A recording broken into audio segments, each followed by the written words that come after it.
ગ્રંથ. જો આપણે ત્યાં ગ્રંથ શબ્દ વપરાય છે શાસ્ત્ર માટે. ભાગવત ગ્રંથ, રામાયણ ગ્રંથ, મહાભારતનો ગ્રંથ. હકીકતમાં ગ્રંથનો અર્થ નીકળે છે ગાંઠ. ગાંઠ. આપણે સંસ્કૃતમાં બે શબ્દ મળે છે, ગ્રંથિ અને ગ્રંથ. ગ્રંથિ એટલે નાની ગાંઠ હોય એને ગ્રંથિ કહેવાય, મોટી ગાંઠ હોય એને ગ્રંથ કહેવાય. છેડાછેડી બાંધે તો એ ગ્રંથિ. તમે ચીંદરીની ગાંઠ બાંધો તો એ ગ્રંથિ. હા, પણ જાડું નાડું હોય એની ગાંઠ બાંધો તો હા, એને આપણી ભાષામાં ગાંઠો કહેવાય ને. હા, એ ગ્રંથ. આ ગ્રંથથી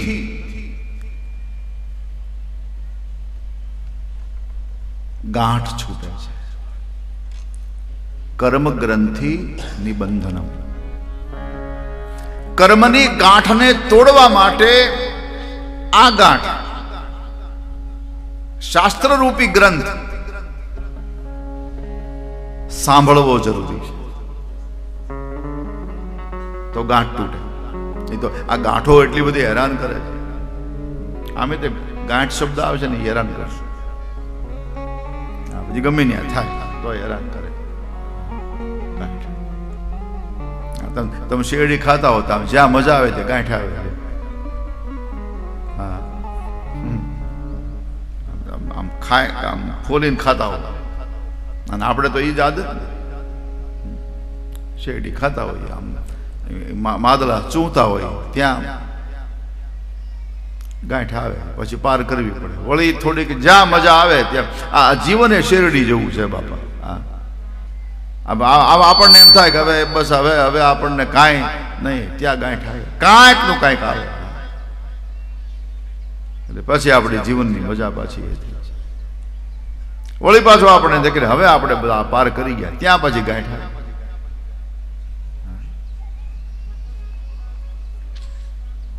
વળી પાછું એમ થાય કે હવે આપણને ક્યાં ચિંતા છે, વળી પાછી ગાંઠ આવે.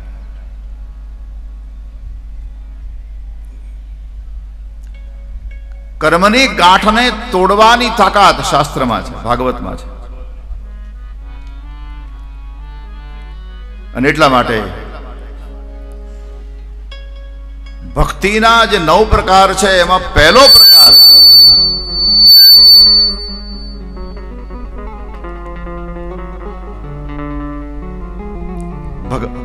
ભગવાનની કથા સાંભળવી, તે છે પ્રથમ પ્રકાર.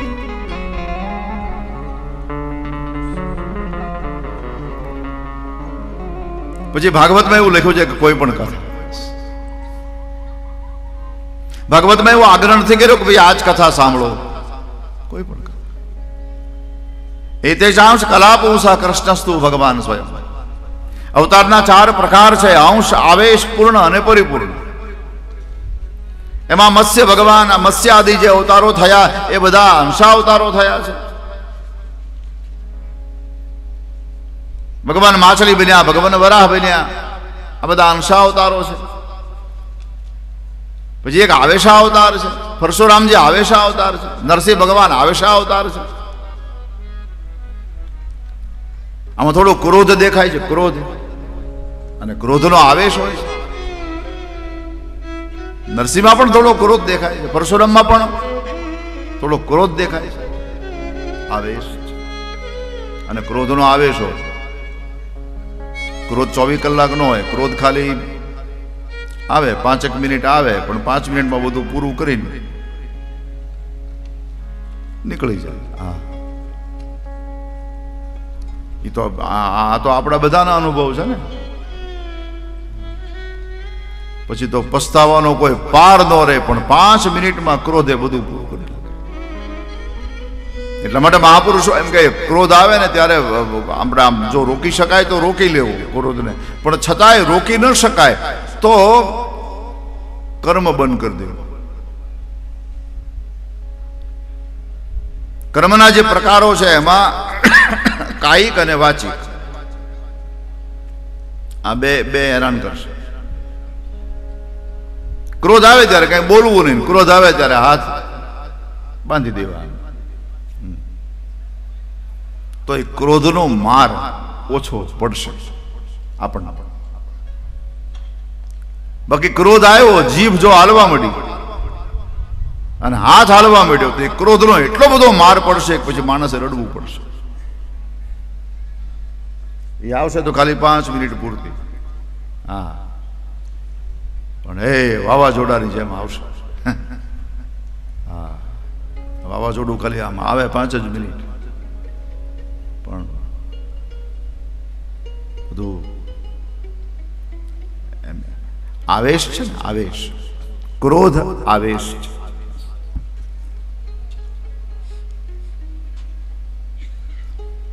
એટલે આ આવેશ આવતા છે.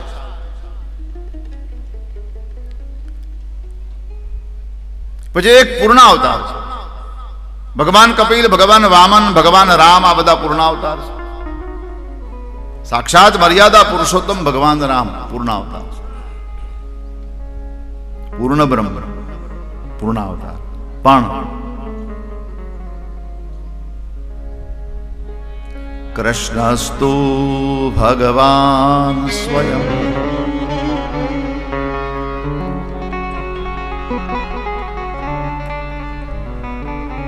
કૃષ્ણ એ પરિપૂર્ણ છે.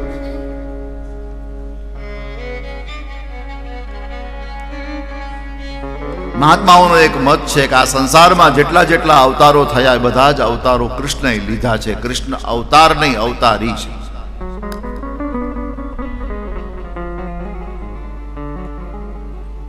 ભાગવતમાં કૃષ્ણને અવતારી કયા છે, અવતાર નહીં.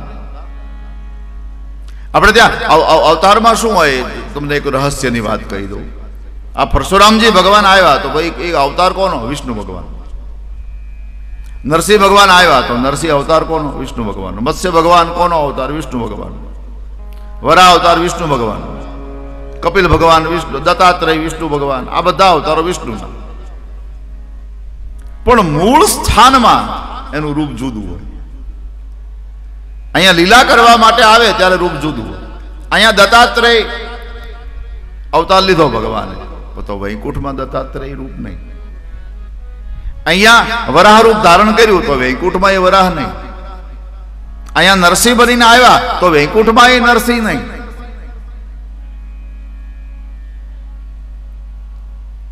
ભગવાન કૃષ્ણએ જે સ્વરૂપ અહીંયા ધારણ કર્યું એ જ સ્વરૂપે એ વૈકુંઠમાં બિરાજે છે. ગોલોકમાં પણ ભગવાનનું એ જ સ્વરૂપ છે.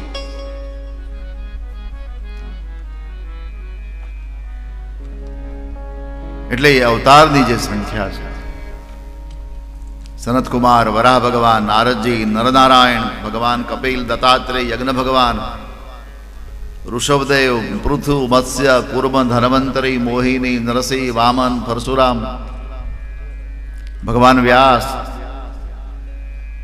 બળરામ, ભગવાન રામ, આ બધા કૃષ્ણ, બુદ્ધ, કલ્કી. પણ બે અવતારોનો ભાગવતમાં ભવિષ્ય વાક્યું છે. બુદ્ધો નામના જનસુત કિકટેશુ ભવિષ્યતિ. કિકટ પ્રદેશ, કિકટ એટલે બિહાર. ભાગવતમાં એનું નામ કિકટ પ્રદેશ છે. કિકટમાં બુદ્ધો નામના જનસુત, અંજનસુત ભગવાન બુદ્ધનું પ્રાગટ્ય થશે અને કળિયુગના અંતમાં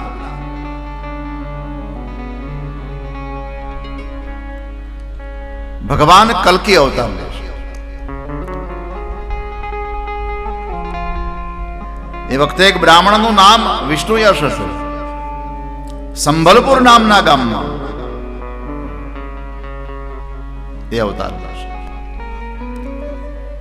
કલકીર નામના જગતપતે વિષ્ણુયશ બ્રાહ્મણને ત્યાં પરમાત્માનો ક્યારે બોલે તતઃ કલો સંપ્રવૃત્તે.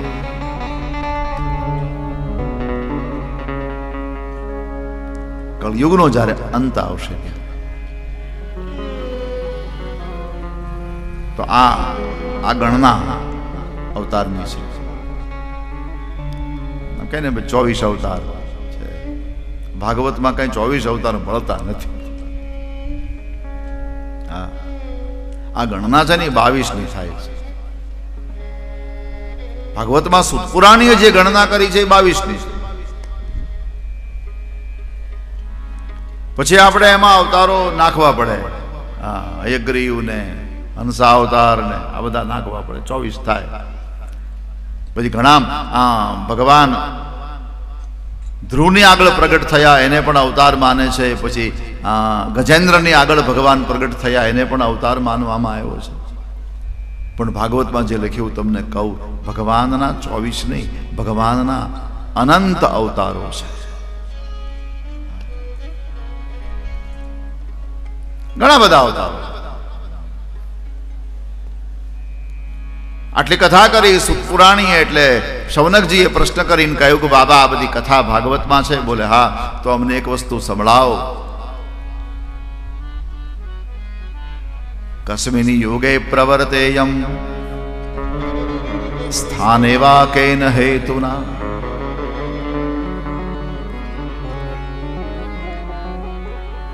કૃત સંચોદિતઃ કૃષ્ણ કૃતવાન સંહિતા મુનિ.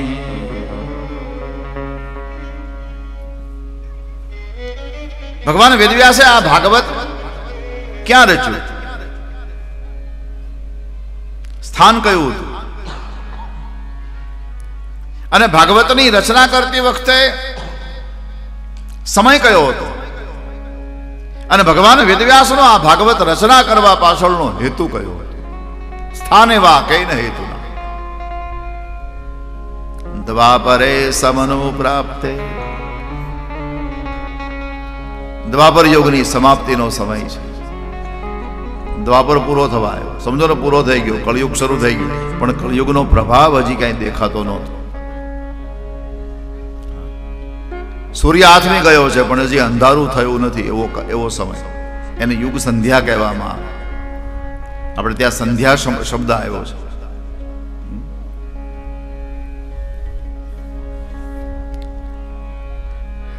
સંધ્યા એને કહેવાય. સૂર્ય આથમી જાય પણ અંધારું ન થયું હોય, હજી આમ દેખાતું હોય આપણને, એ સંધ્યા છે. આવી યુગ સંધિ એ ચાલી રહી હતી. અને ભગવાન વેદવ્યાસ પોતાના આશ્રમમાં બેઠા હતા. ભગવાન વેદવ્યાસનો આશ્રમ સરસ્વતીના કિનારે હતો.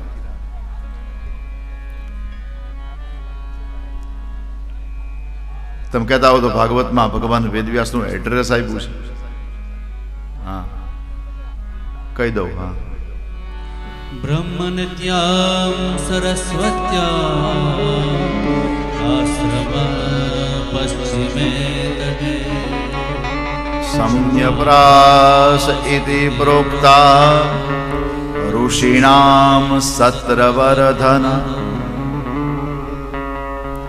બ્રહ્મનદી ભગવતી સરસ્વતી કિનારે. બ્રહ્મનદ્યામ સરસ્વત્યામ આશ્રમ, સરસ્વતીના પશ્ચિમ કિનારે એક સમ્યપ્રાસ નામનું સ્થાન છે. બદ્રીનાથ કોઈ ગયો છે તેને ખબર હશે. બદ્રીનાથથી આગળ માત્ર 2 કિલોમીટર માણા કરીને ગામ છે.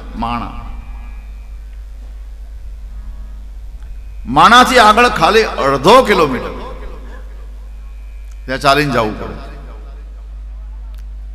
ભગવાન વેદવ્યાસની ગુફા છે. પછીનું જે માપ છે ને એ મીટરમાં, કિલોમીટરમાં નથી કહેવાતું, મીટરમાં કહેવાય. 100 મીટર જવું પણ અઘરું છે. ત્યાંથી ખાલી 300 મીટર દૂર સરસ્વતીનું ઉદ્ગમ સ્થાન છે. સરસ્વતી બહાર નીકળે છે. કોઈ ગયું હોય તો. મેં તો વ્યાસ ગુફામાં જઈને ભાગવતનો પાઠ કર્યો છે. કારણ કે અમારા બાપની ગુફા કહેવાય ને, એટલે વ્યાસજી એટલે વ્યાસવંશ. મેં તો ત્યાં હું ઓફર કરીને આવ્યો હતો, અહીંયા કાંઈ આપણે મારી ઈચ્છા હતી કે વ્યાસજીનું જેટલું પણ સાહિત્ય છે, 4 વેદ, 18 પુરાણ, બ્રહ્મસૂત્ર, ઉપપુરાણ, ઉપવેદ,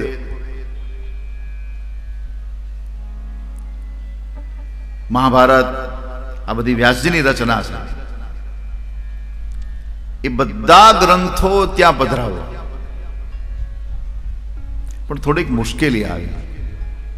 મુશ્કેલી એ આવી કે એ ગુફા માત્ર 4 મહિના જ ખુલી રહી છે, 8 મહિના બંધ રહે છે.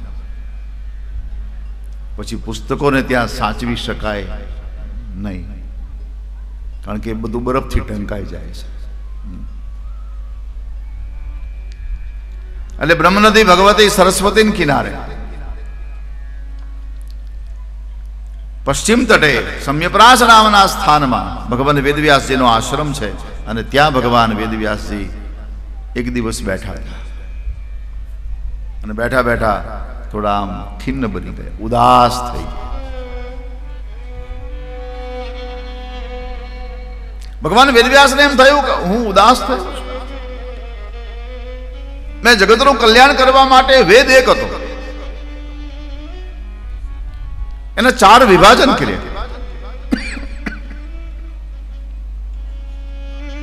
કર્મકાંડ જુદું કર્યું, જ્ઞાનના મંત્રો જુદા કર્યા, ભક્તિના મંત્રો જુદા કર્યા. બહુ બહુ મોટું યોગદાન છે ભગવાન. અને સંગીતના મંત્રો જુદા કર્યા.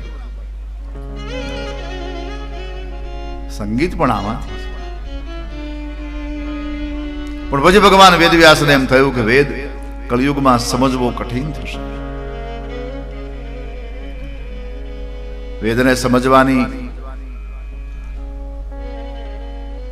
શક્તિ બહુ ઓછા લોકો,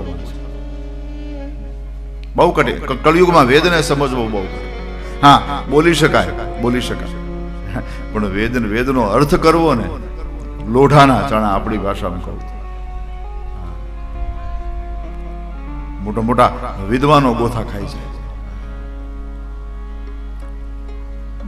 બોલવામાં સહેલો છે વેદ. ઓમ મનો જ્યોતિર્જુગતામ માજસ્ય બૃહસ્પતિર જગ્યમિમંતરો ત્વરિષ્ટં જગ્યગો સમિમં દધાતુ વિશ્વે સ ઇહ વાદયન્તા ઓમ પ્રતિષ્ઠા. આ બોલાઈ ગયો, આ વેદ બોલાઈ ગયો. પણ હવે એમ તો મેં અર્થ કાઢવાનો ગયો તો તકલીફ.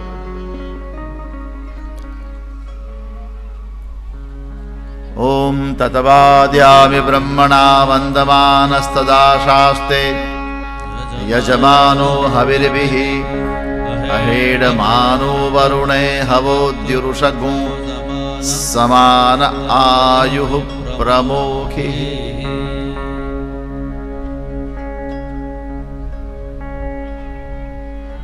આ વેદ બોલાઈ ગયો, પણ અર્થ કરવાનું કયો તો માથા.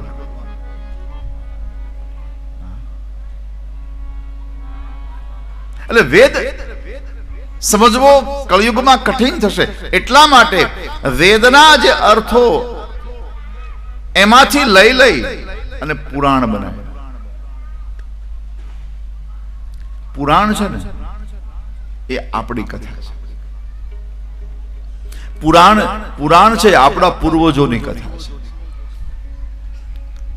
જો પુરાણનો સીધો સાદો અર્થ પુરાણી એટલે જૂની, પુરાણું, જૂનું પુરાણું.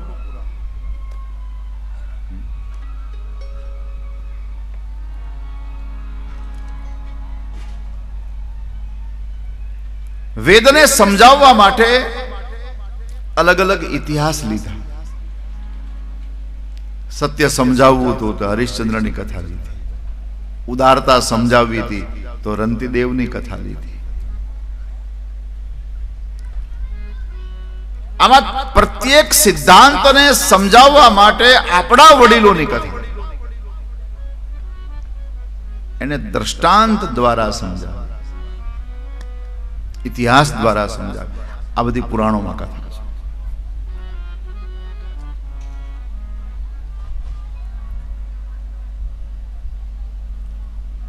આપણા વડીલો કેટલા પરાક્રમી હતા, કેટલા સત્યનિષ્ઠ હતા, કેટલા ભક્ત હતા, કેટલા વીર હતા, આ બધું પુરાણમાં મળશે તમને. એટલા માટે એને શ્લોક કહેવાય છે. શ્લોક. વેદને શ્લોક ન કહેવાય, વેદને મંત્ર કહેવાય. શ્લોક એને કહેવાય જેમાં કીર્તિ ગવાય.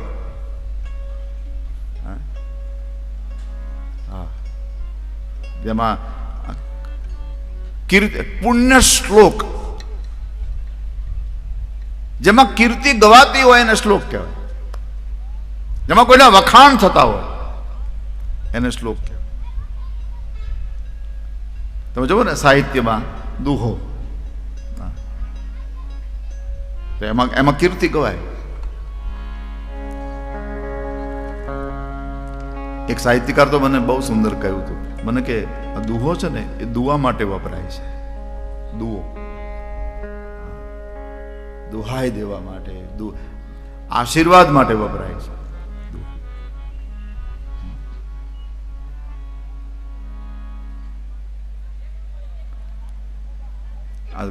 ઘણા દુહા છે ને દવાનું કામ કરે.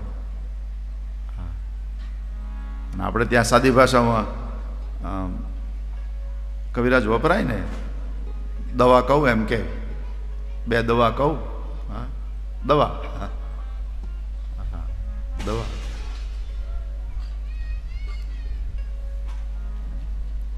ઘણાને તમે દવો છે ને જો એને સમજમાં આવી જાય, દવાનું કામ કરી દે,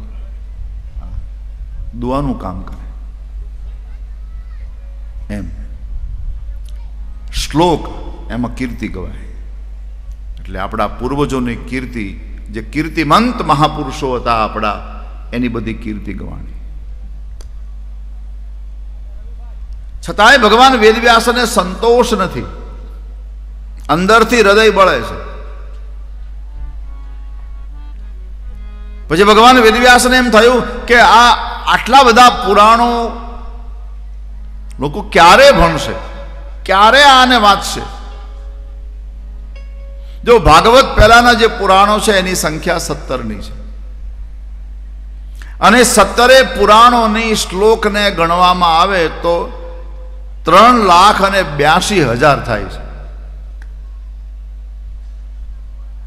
એક પુરાણને ભણવું કઠણ થાય છે. તમે બધા ઘરના બેઠા એટલે કહું, 43-44 વર્ષથી ભાગવતની કથા કરું, પણ હજી ભાગવત પૂરેપૂરું મારી સમજમાં આવ્યું નથી. કોઈ દાવો કરે તો એને પ્રણામ. અમારા દાદાજી એટલે કૃષ્ણાશંકર દાદા, સોલા વિદ્યાપીઠ, અમારા કથાકારનો વડલો કહેવાય. હું લાવ્યો તો જાદરામાં અંબારામ મામાના ત્યાં, રૂપાવટી કથા હતી ત્યારે અમે, હું એના દર્શન કરવા ગયો છું. અમારો વડલો ભાગવતના વિજ્ઞાની કહેવાય ગયો ને. એ એમ કહેતા કે દરિયામાં 100 બોળો, 100, અને એમાં જે એક એની અણી ઉપર ટસ્યો જામે, ટસ્યો પાણીનો, હું એટલું ભાગવત જાણું છું.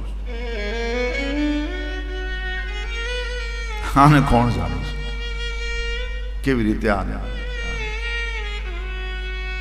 ઘણા આમ લખાવે ને કે ભાગવતના મરમગ્ન. આપણે પ્રણામ કરીએ,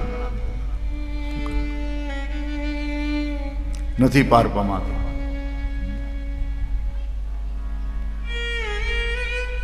એક પુરાણને જીવનમાં ન્યાય આપવો એ કઠિન છે.